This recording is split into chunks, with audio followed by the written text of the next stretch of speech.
women might not know what's wrong, but they know there's something wrong. How do I say this?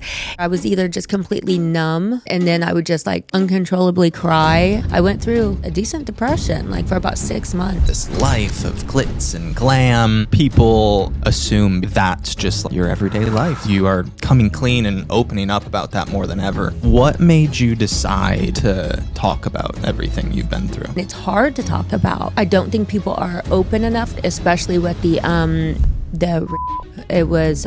you cope. You just like, you go into self-preservation mode. You've shared about doing it from a sexual assault incident. I have reactions. Be laying in bed and if he rolls over and touches me, I'm like, I just like jolt. We were supposed to go do a scene at my house. Thought that we were going to get the ultrasound and like come show that. Instead, like, found out that I miscarried.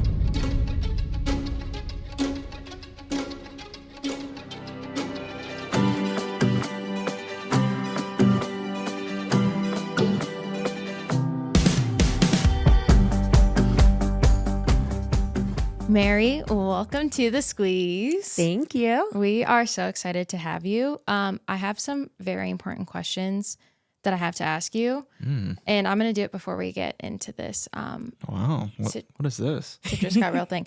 Okay, you just posted an old Hollywood murder mystery party that you did. Yes. We love like game nights, dinner parties. I have to hear all the We've been details wanting to about do this. something like this. Yeah. You have to. And this company that did it, it was for my sister's birthday. Okay. Oh. And she loves theme parties. She loves the 20s. And we used to play Clue as kids. I didn't realize she's still into Clue. Okay. I mean, who knew?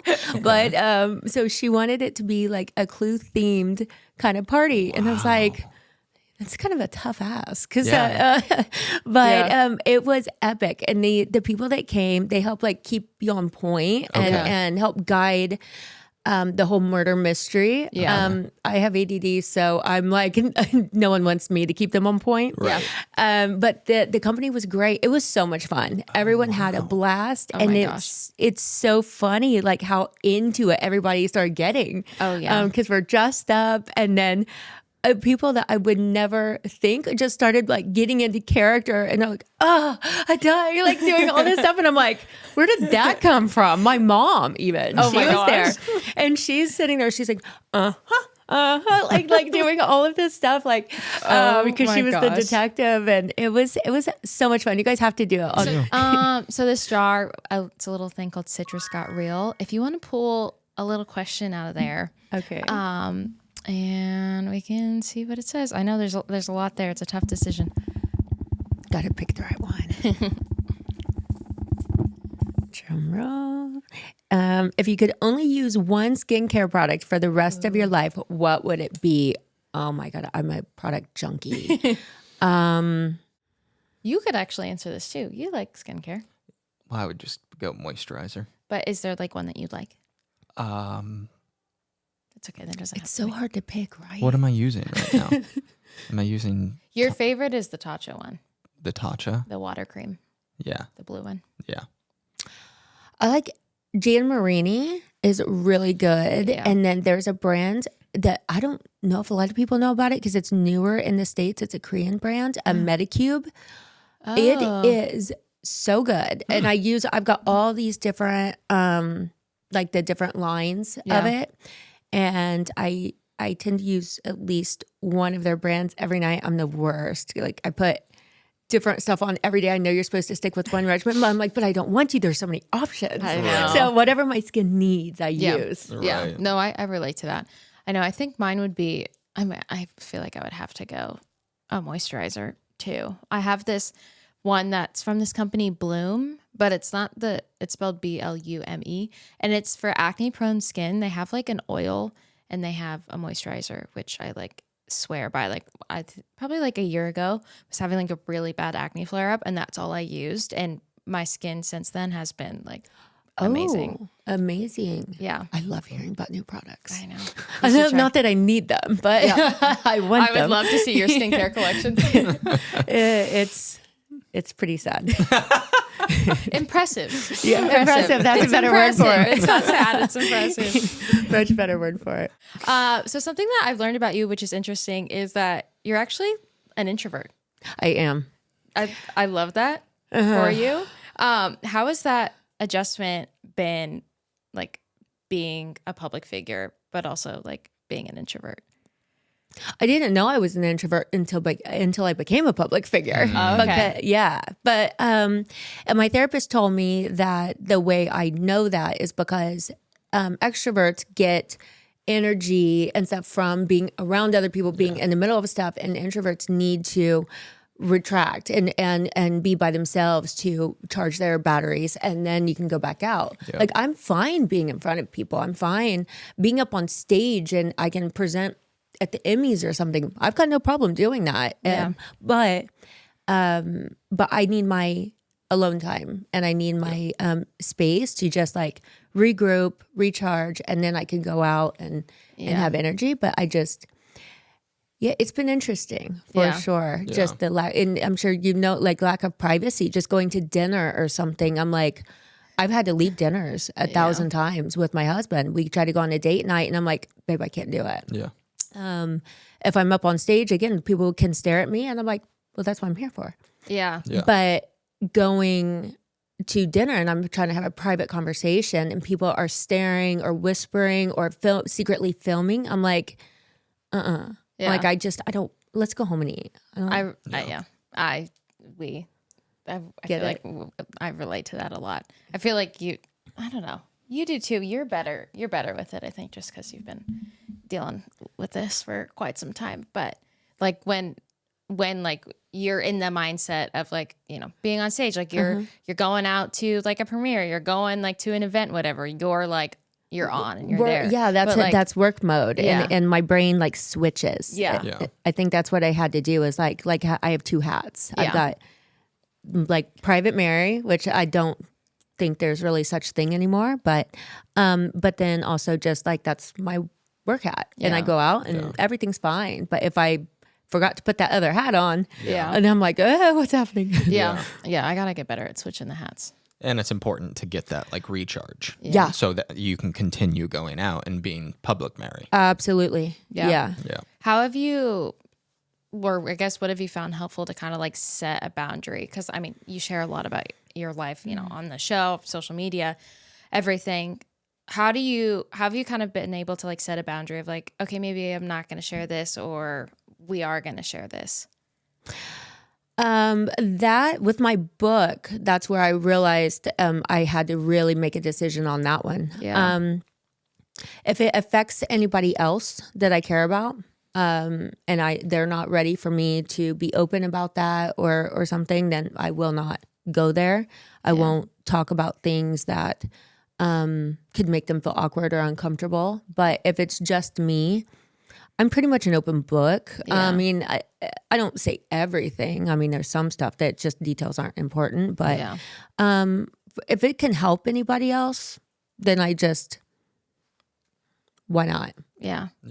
I love that. A lot of people, I feel like, would assume because you're on this hit reality TV show, you live this life of glitz and glam, that's just like your everyday life. And that's, you know, you've always had that. But I mean, you've been through a lot in life, and it wasn't always, you know, glitz and glam. Anything but. Yeah.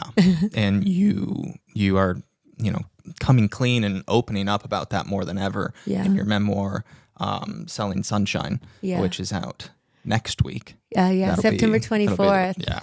It's available for pre-order though. It is. Oh, thank you. We'll link it down below. Don't worry.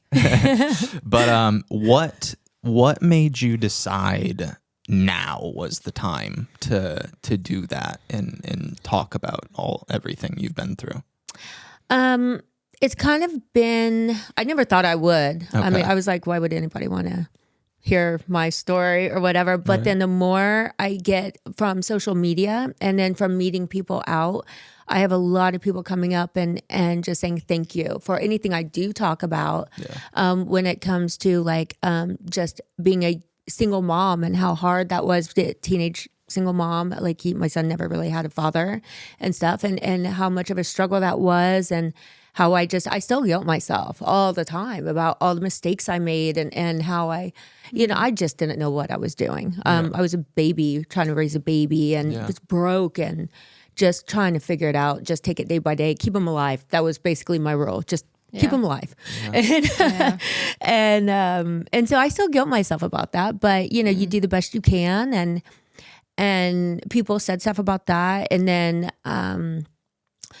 when I guess with the miscarriage, I'm just trying the fertility struggles and stuff. I think a lot of people reached out on that one where even men would come up there like, I cannot thank you enough for like watching me go through that. Like their wives were going through it or were in the middle of a miscarriage while they were watching it. And they said it completely, they were just depressed and it helped them. It made them feel like they weren't alone and where it's not, just making it not so taboo and like, oh, you're not allowed to talk about this because it's life. And a lot of people go through things that they shouldn't ever have to go through, or if it's like sexual assault or whatever, like I go into a lot of things on my book and I don't think people are open enough about it, and it's hard to talk about. But there's way too many people that are suffering and go through things. So if it can just help one person, it's worth it.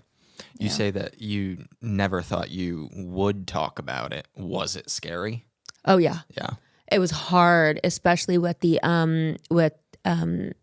rape. It was your body just you cope and you just like you go into self-preservation mode. And so I had to keep reliving it over and over. I had to describe it and talk about it, and I had to go back. I forgot the person's name or what they look like because of my body. When I'm trying to remember, it was so hard. I had to talk to my therapist a lot, and there was tons of crying involved. But trying to go back to that place and not only just tell it once, but then I had to reread the book and do the editing and be like, no, hang on, that didn't happen. Hang on, let me think. And it was like I went through EMDR and stuff like that to try to help disassociate like different things. But I still struggle with stuff from that. I think probably always will. But it's learn to manage it. Yeah.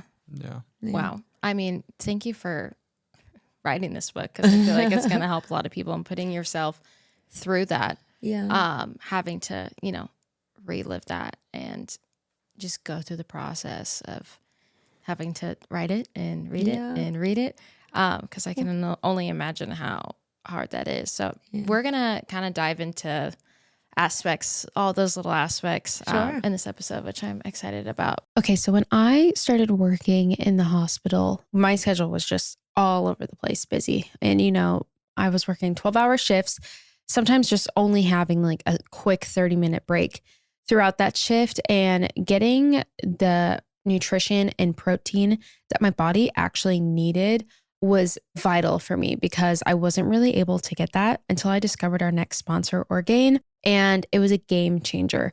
I originally found them in Costco, and I was like, oh, I need some protein. This little drink seems great, quick and easy on the go. And my thoughts were proven true, because these protein drinks, they taste delicious. I'm truly like obsessed with them, and I'm picky about taste, but they're just so easy to like bring on the go. I'd throw them in my lunchbox. I'd drink them in the car, have a couple sips in between, on my water break, in between like seeing patients. And these drinks have 30 grams of protein in them, and they're an excellent source of complete protein with all 9 essential amino acids in them. And it helps keep you going and give you that energy that you really need. Orgain 30-gram protein shakes are available at Costco and at Orgain.com. If you want to get in on the delicious protein packed nutrition today, head to Orgain.com/squeeze and use code SQUEEZE for 20% off your order.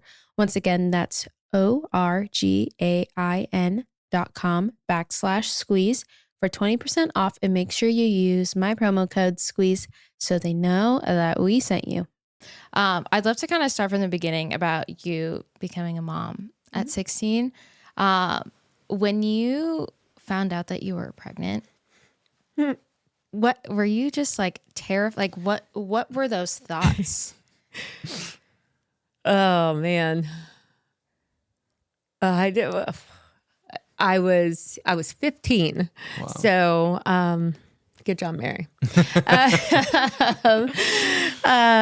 Yeah, 15, first guy I ever had sex with, and Oh, wow. there you go. Wow.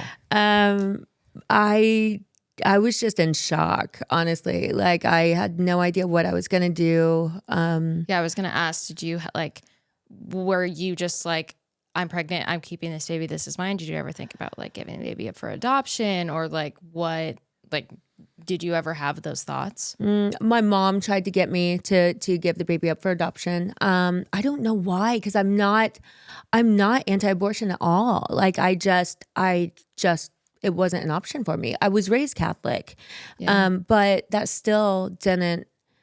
I knew a bunch of my friends that had abortions and stuff, and it wasn't like I judged them or thought that it was wrong. I mean, in certain situations, I mean, there's always like, women's right to do whatever, but I just couldn't do it. I can't explain it. Yeah, I think you knew it was the decision that you had to make. Yeah. Wow. Don't know why. Was your family, after you decided you were going to have the baby and raise him, was your family like supportive of it? Were they like, goodbye? What was your relationship with them? Oh, it was tough for a while. I think my dad, like, I just love my dad so much, and he's such a sensitive person. I think just seeing him just cry, and just the disappointment, it broke my heart. I mean, that right there, like my mom didn't have to do the yelling. I mean, she did, but she didn't have to, because I mean, it broke me just watching his baby girl just like disappoint him so much. And so, but they were good about it after that. Once I decided, I mean, obviously mad, and tried to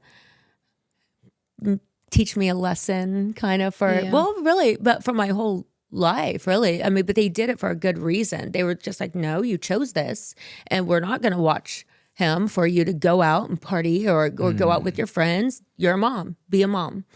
And so they were very, very strict with me. However, if it came to school, or because I went to college right after, and I never went to a party in college because I didn't have a sitter and couldn't afford a sitter. But if I were for school and I did clinical work and I had to be down like at the hospital, like before his daycare opened, then my dad would pick him up and he would take him to the daycare and stuff. So they would help me make sure I would further my education and stuff. Okay. But they would not.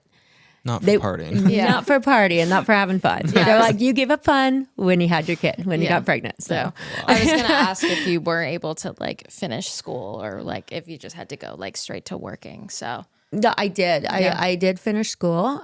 Just got loans, and I worked like 3 jobs. I really didn't see my son that much when I was younger, because I had to go to my classes, and then I would go to another place for clinical work in a hospital. I did radiology, a radiology tech.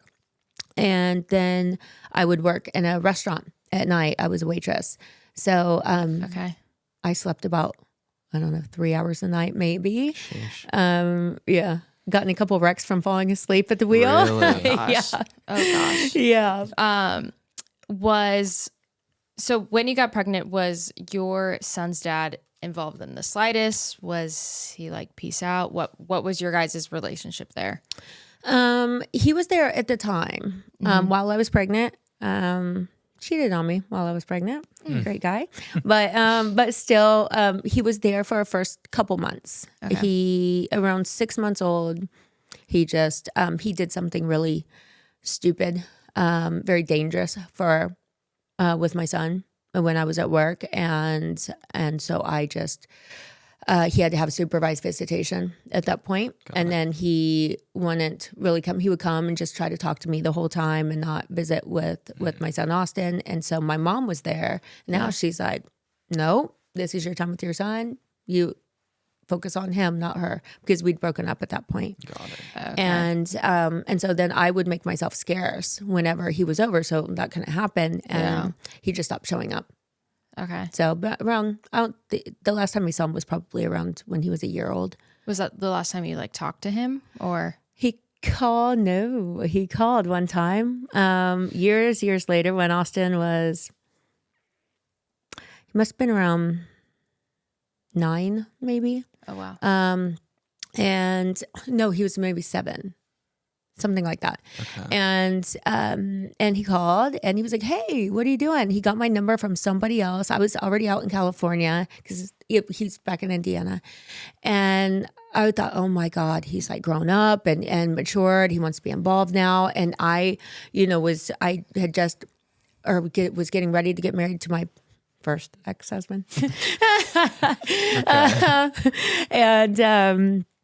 And he called and just started asking questions. I'm like, where's he going with this? But never brought my son up. And I was like, I don't know what you want me to say. I'm like, he kept saying, what are you doing? What are you up to? It's like, I'm just taking care of Austin and, just working. And he's like, oh, Austin, how is that kid? Oh my God. Oh, Austin. Oh my God. How old is he now? Like, I was like, he literally forgot he had a child. Like, got it. I'm laughing, but this is no, so I know bad. I don't because know what to do. it's laughable. Like, how I don't even, is that possible? I mean, apparently, but Guys sometimes like I mean, that's insane. So no, that was the last time I heard Right. from him though, and Right. then it went straight back after that. I was like, he's for the good. best. Still He's the good. same. Yep.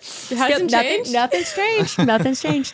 And so, yeah, he, that was last, then he went back to, okay. So, went back to what I was doing and stuff. And then, okay, bye. Never heard from him again. All right. Okay. Moving on. Yep. Oh my gosh, that is wild. Does that answer your question? It does. It answered it more than I thought it would be answered. Yeah, I bet you weren't expecting that. I was not. I just that. How is that kid? Yeah. Literally that kid. I was like, It's just it's absurd. I've literally never heard of that before. I hope you never do again. Oh my gosh.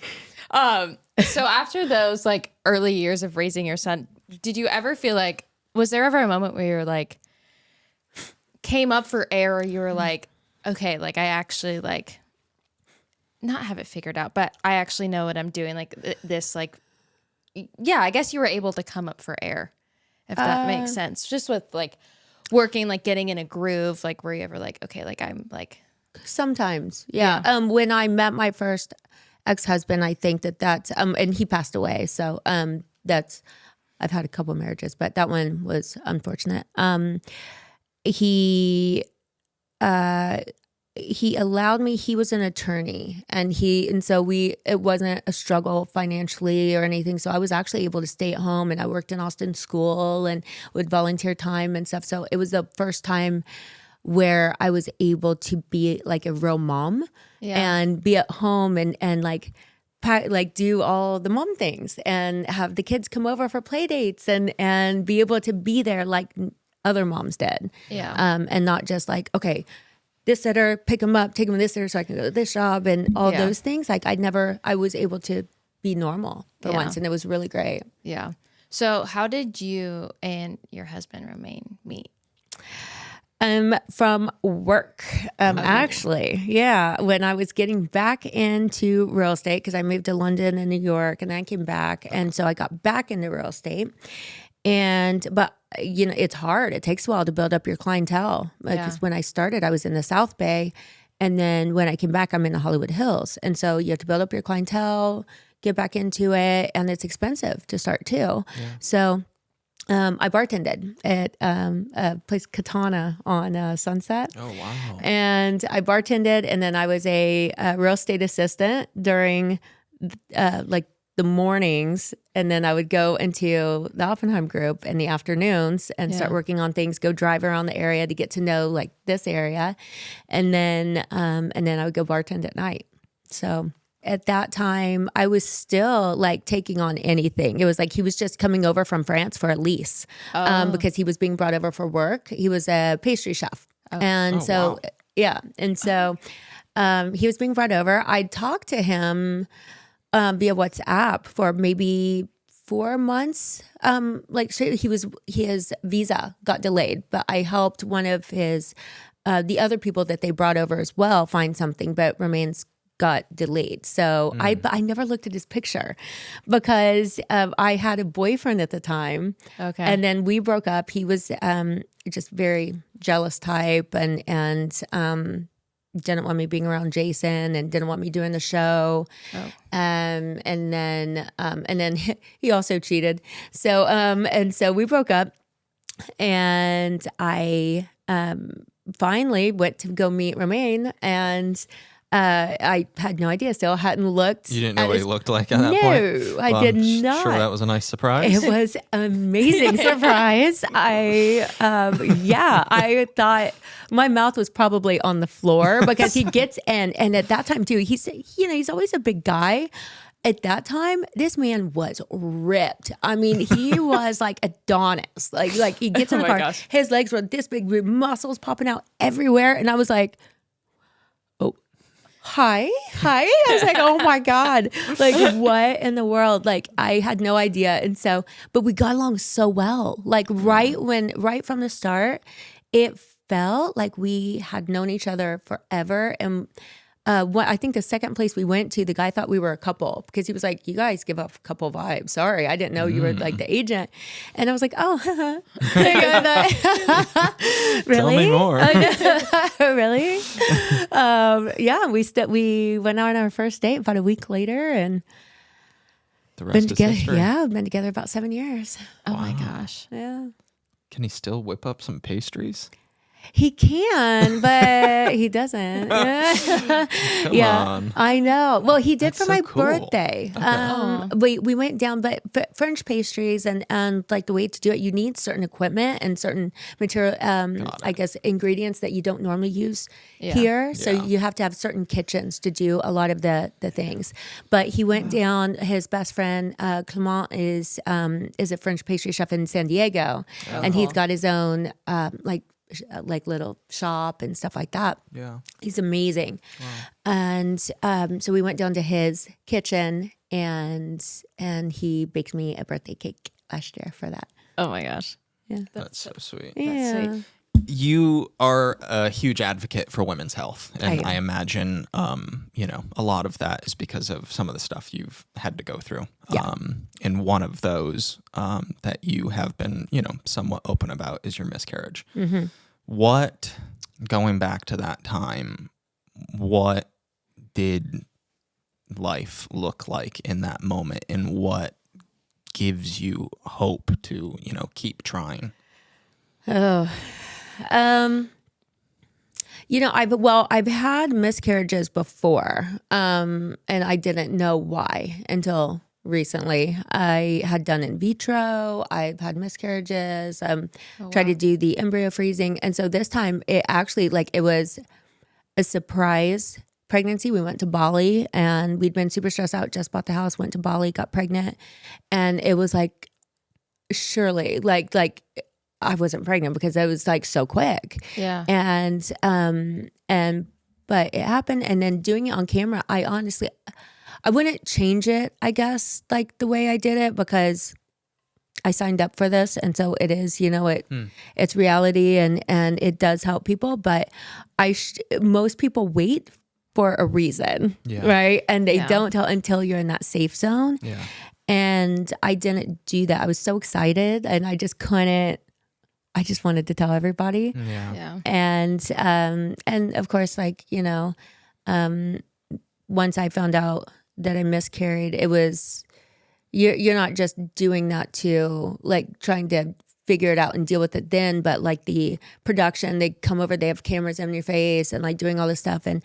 And Romain was very protective right when we left. We were supposed to go do a scene at my house right after we left the doctors, but we thought that we were going to get the ultrasound photos and come show that, and then instead found out that I miscarried. And so and they wanted to film that? Yeah. And so Romain's see what happens if you're at my house when we get back, see what happens. And so he's very, very protective. And they were like, well, we just want to catch it, like, you know, in the moment. We'll be very respectful. We'll pull like the team down and only have a couple cameramen. We'll stay out of your way. And he was like, not today. Yeah. We need a day. Just do not be here when we get back. And so, so they did give me that day. They came first thing in the morning. But at least I had a couple hours to grieve alone. Yeah, it was interesting. You know, I think I went through a lot of ups and downs where I was either just completely numb and then I would just like uncontrollably cry. But it hit me harder this time for some reason. I didn't think I've had miscarriages before, but it hit me harder this time, and I don't exactly know why. But I went through like I've never been depressed. I don't think really of all the things I've gone through, I've never actually been depressed. But I went through like a decent depression, like for about 6 months after it happened, and I just couldn't pull myself out of it.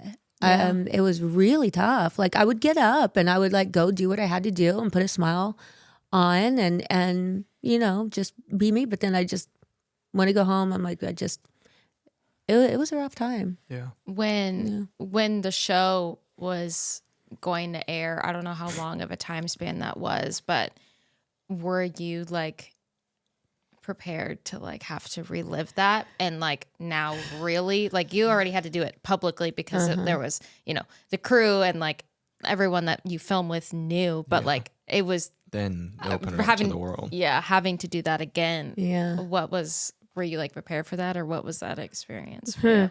That was I had just started coming out of the depression, I think, because it's about 6 months between when we're done filming and then when it airs. Okay. And so I just started coming out, so that was a good thing. Like where I was mentally able to start talking about it more and stuff. But then it's like right when you get out, then you have to rewatch it. Yeah. And it's like you don't see yourself like on like when it's happening, and relive that, watch it and then relive it and then do all the press, and you have to talk about it over and over and over and over again. Yeah. And so that was something.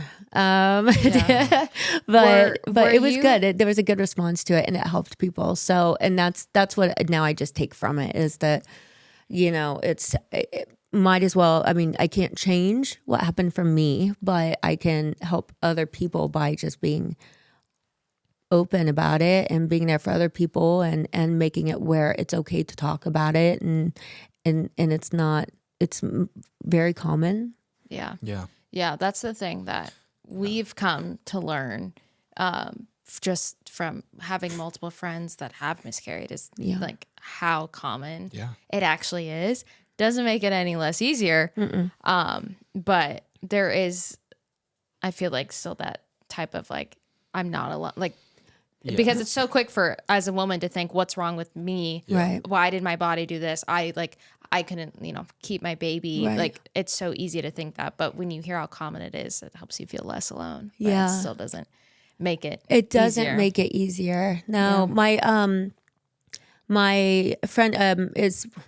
I'm always very close with my exes. I don't know why, but my ex-boyfriend is also one of the world's like leading gynecologists, OBGYNs, and so he does this, and so he's on the board of directors with me. He pulled me in on it for AAGO, which is it's a global organization that focuses on women's health, and then do fundraising for outreach programs to give health to people in underserved areas like in the world. There's a couple of things that we're working on right now, and then do research for endometriosis, because it's like 8 out of 10 women are misdiagnosed or not diagnosed. And it's a serious problem. And then also with like fertility, like do more research on fertility, what's happening in society right now, because the numbers of women that are not able to get pregnant or carry a baby right now, even in their 30s, like early 30s now, it's like they're almost infertile. What is happening right now? And so it's really scary. Like there's something changing, like what we're eating or what the environment or something. I don't know, but So trying to get funding for research and stuff on that too. Yeah. It's interesting to hear you say that because, like, I mean, I don't know any facts here, but it just feels like, you know, recently it just has become so much more difficult. I mean, we can take all of our friends, and I would say half of them struggle with that. Right. Yeah. Like, And it's- probably still in their 30s, I would assume. yeah. 20s or 30s. Yeah. That's my assistant even. Like she was in her late 20s and had to have IVF. Yeah. I mean, it's incredible. Like in a bad way. Yeah. But so we're just trying to make a change on that. But I found out, I think going back to why it's still difficult is because I found out through a full body scan that I did. And I just thought for just overall health, I did this thing per Nuvo, it's a full body scan. And I found out that that I have a septum in the middle of my uterus. And so first, I'm glad I found out. And it is, my friend that's a doctor, Yeah. he was sitting right next to me. And so he saw it. He was like, wait a minute. He's like, back up. We were going through the scans. And the radiologist was like, yeah, that's what I want to point out to you. He's like, you've always had this. This is from birth. So my son, turns out he's like a complete miracle because I'm not able to get, unless I have that surgically removed, I can't carry a baby. And so, Whoa. because it would have to be where the septum goes through, it would have to be like in the widest part of the uterus. Yeah. And it is a perfect thing, but probably because I was so young, I was somehow able to do it. And I didn't have a problematic pregnancy. I had no idea, but through all of the treatments that I've done in vitro, I've done all these things. No one thought Never to tell caught it. me.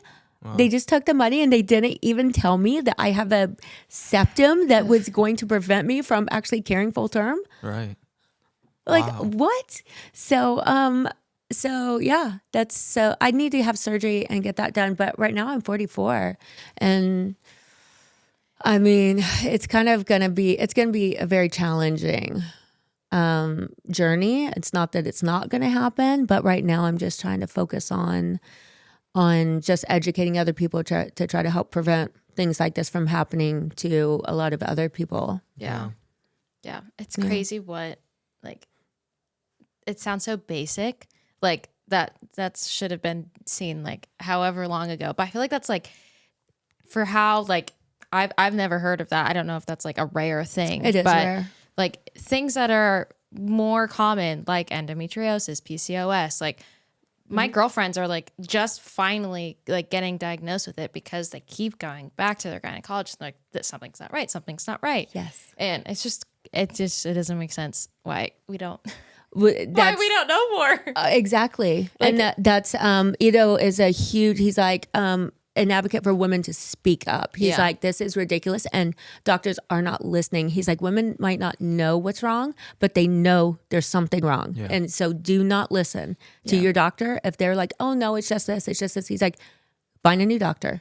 Don't listen. Just say, like, just be an advocate for yourself because the doctors just aren't listening and they just go with they're just either overworked or just don't care. He's like, so we need to make them accountable and we need to help make women accountable for their own health. Yeah, that's something I learned in the hospital, just like in general, is finding people.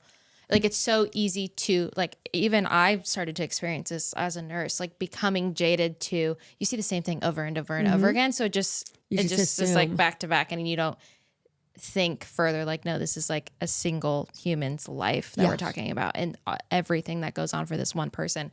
And that's the same thing. And, you know, as a nurse, I started feeling myself doing that. And I was like, oh, no, we can't do that. But it's easy to get caught up in just like the repetition. It's like, oh, it's probably this. Yeah. And then, yeah. I mean, like, I can't blame them because it's, if you've been working for 40 years, and you've been seeing the same thing, I bet that's hard to not do that. But it's, you do have to do that. You got to find, to remind yourself.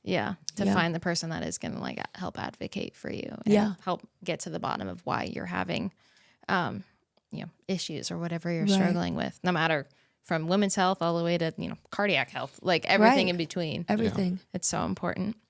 I want to talk a little bit about your EMDR therapy because I did EMDR therapy for PTSD of working as a COVID nurse, and it helped me so much. Really? And Thank you so for doing that, by the way. when, oh my gosh. So whenever someone talks about it in there, like it says that they've helped them, I always want to like share about it because I think it's a really cool form of therapy that can be helpful for a lot of people. Absolutely. And you feel free to just like share whatever you want about this, because obviously you've shared about, you know, doing it from a sexual assault incident. How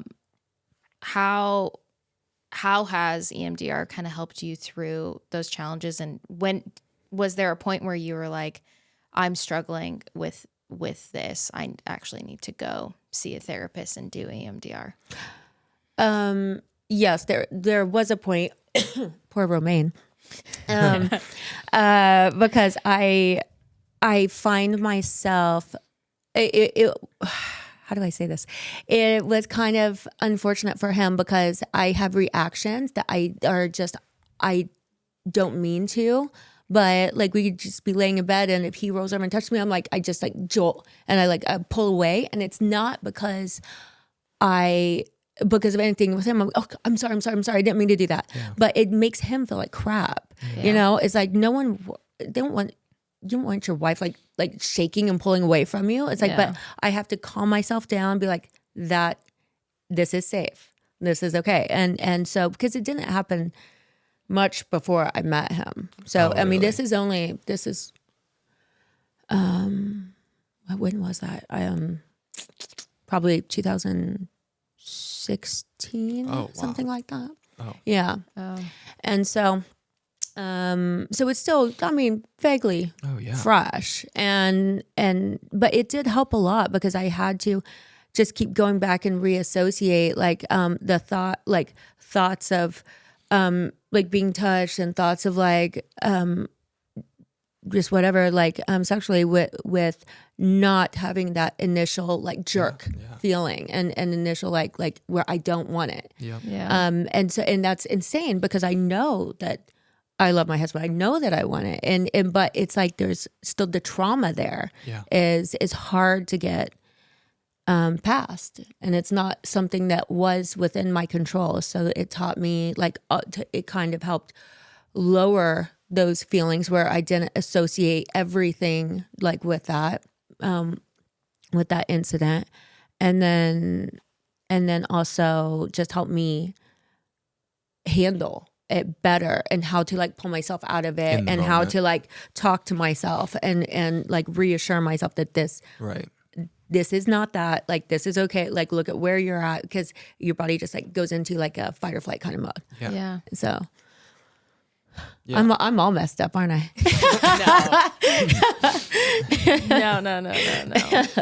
No. I'd love to know what, aside from, how long have you been in therapy? Not long enough. Stop. I've been in since, when did I start going? I think when we started the show, is the first time I started. Good timing, yeah. Yeah. Well, yeah. No, I went a couple of times right after that because Jason told me, he was like, I need you to go to therapy. You're going to need this. Just go for me. I was not able at that point to talk to anybody about it. I was not ready for it at all. Yeah. And so I only went 2 or 3 times because he forced me to. Wow. And then once the show started, I started realizing I need to go to get just to make sure I stay grounded on who I am and make sure I'm talking things out and handling things properly. For sure. What are there any other mental health tools or resources, things that you have kind of implemented into your life that you do?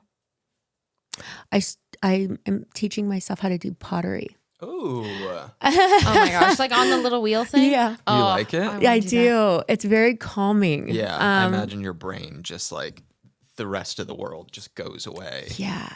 It's amazing. Wow. It is absolutely amazing. I mean, I can't say I'm amazing at it just yet, but it's therapy really. Whenever I feel overwhelmed or I'm okay, I either go out to my gym to a punching bag. If I, it depends which way I'm feeling. Yeah, right. If I just need to, then I go to the punching bag. Yeah. And then other times I'm just like, I need my ADD too. Like there's so much in my head all the time. That quiets it. Yes. And so if I'm upset or if it's just, I just need to slow it down and just like take a breath. I go out there for 30 minutes, an hour, whatever. And when I come out, I'm better. It just quiets everything down and peaceful and just like, you're only focused on this one thing. And it's my form of therapy, really. That's super cool. Yeah. That's how Target makes me feel. Yeah, I love Target. Right. I will not go shopping anywhere other than Target. Literally. I'll find myself sometimes just being like, I'm going to go to Target. And I'm like, I really don't need to go. I don't need anything. Something's going on in my head. But you come back with about like $300 worth of stuff that you do not need and never wanted. Yeah. But I feel better after. Yeah. You absolutely. I know when you say, I'm going to go to Target, it's because you are stressed. And you're like, I just need to, I know you don't need anything from Target. Right. I just have to walk around by myself. I could probably do that around the neighborhood and save a couple $100. Yeah. Dangerous store. It's therapeutic. It is. I do come home with some nice like home decor, toys for the dogs. Too many toys for the dogs. There are. Remy's getting a new toy every other day. She deserves it. She's a little angel. Okay. Last question before we head into our little Lemon 7 segment. Looking back on everything that you've been through in your life, the good, the bad, the ugly, everything in between, I'd love to know what you are most proud of yourself for. Oh.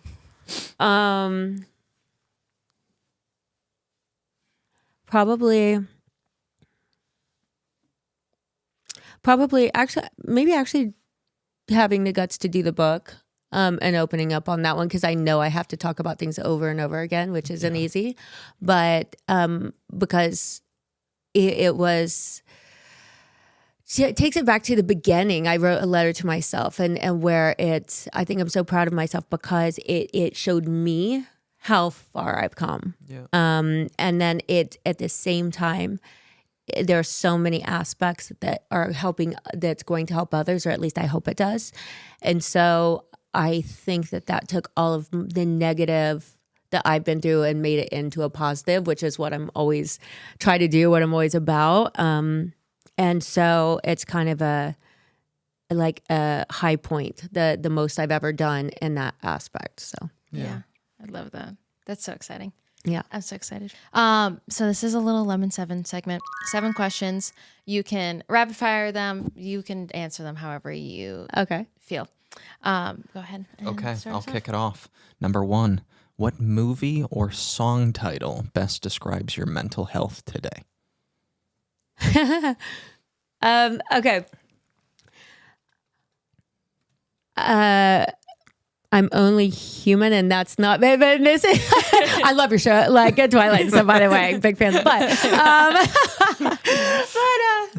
But no, that song, my sister played it for me the other day because she had a yoga playlist and she had me listen to it, and I was like, oh, I forgot about this song. I love this song. Yeah, but yeah, I'm only human. Yeah, that's a good one. Love that. Yeah. Number 2 is how open are you with people in your life when struggling? It depends on who it is. Yeah. My sister, very open. Jason, very open. My husband, very open. But I do try to protect him a lot from things. Yeah. Other than that, like you got your inner circle, and that's yeah. It just depends if it's gonna help me and give me insight. Then I will open up. If it's not, then I'm not going to bring someone else down and like, woe is me, like to somebody that I'm just venting. I'm not going to do that. But Jason's a good source. I relate to that, the husband thing a lot, because I feel like I'm the most open with you, but there's definitely things where I'm like, I don't like want to. You do that, yeah. Bring you down with me. Yeah. Yeah. You just want to protect the person you love a lot. But yeah, I relate to that. I've never thought about it that way until you said it. I was like, oh, I do that. All right, number 3. If you could only follow 3 social media accounts, what would they be?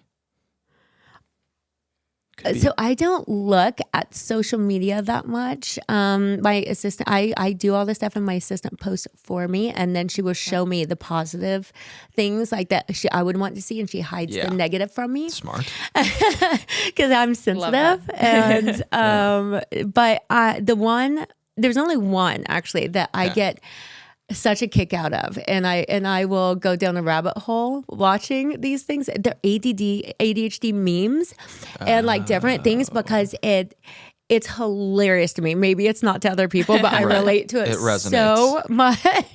And I'll just sit there and crack up, and it makes me feel better about myself afterwards, because I'm like, yes, that's so true. It's so funny.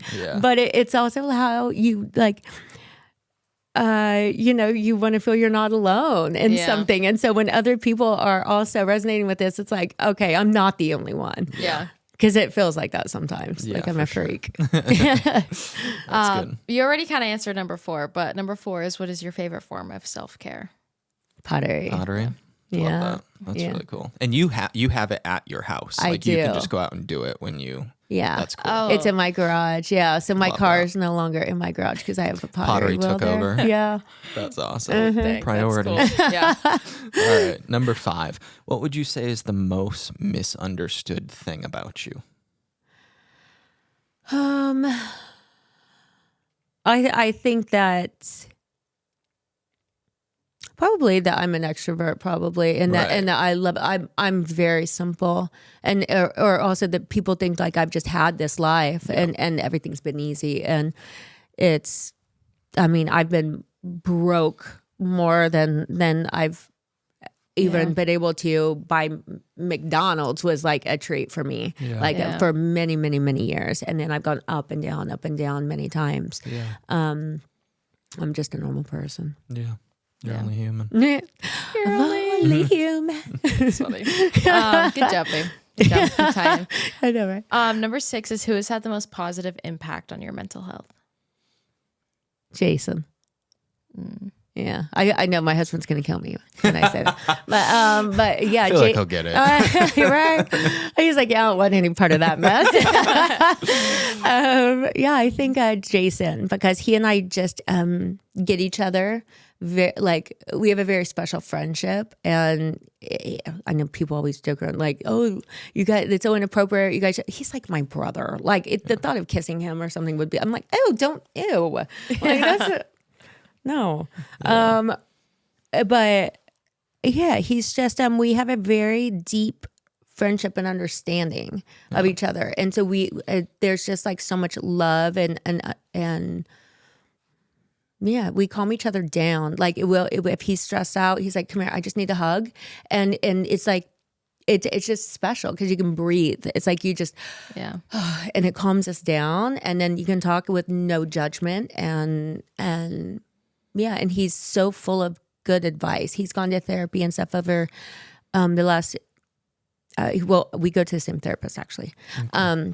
And she's amazing. And he's just changed and grown a lot as a person. And so I think like he has so much insight knowing who I am and just what he's learned through therapy and stuff. I think he just knows me so well that he can give me advice on what would actually be feasible for me. Yeah. I mean. Oh, for sure. Yeah. That's beautiful. Yeah.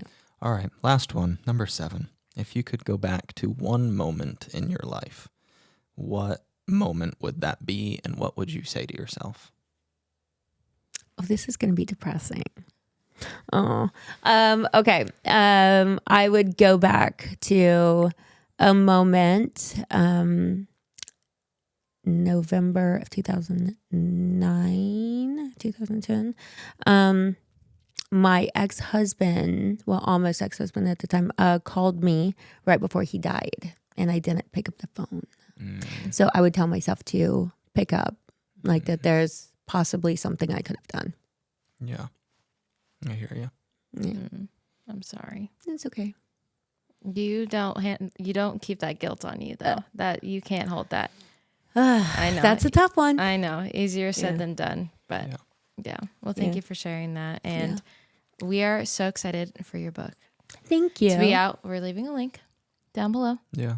for the pre-sale. It comes out on the 24th. Yeah, purchase. September 24th. Let's go. Awesome. Well, thanks for spending the morning with us. Absolutely. Could I Thank just you, say guys. something quick before we wrap up? Yeah. Oh, go. And it's why I'm, excited for people to read your book. But you've been through a lot in life,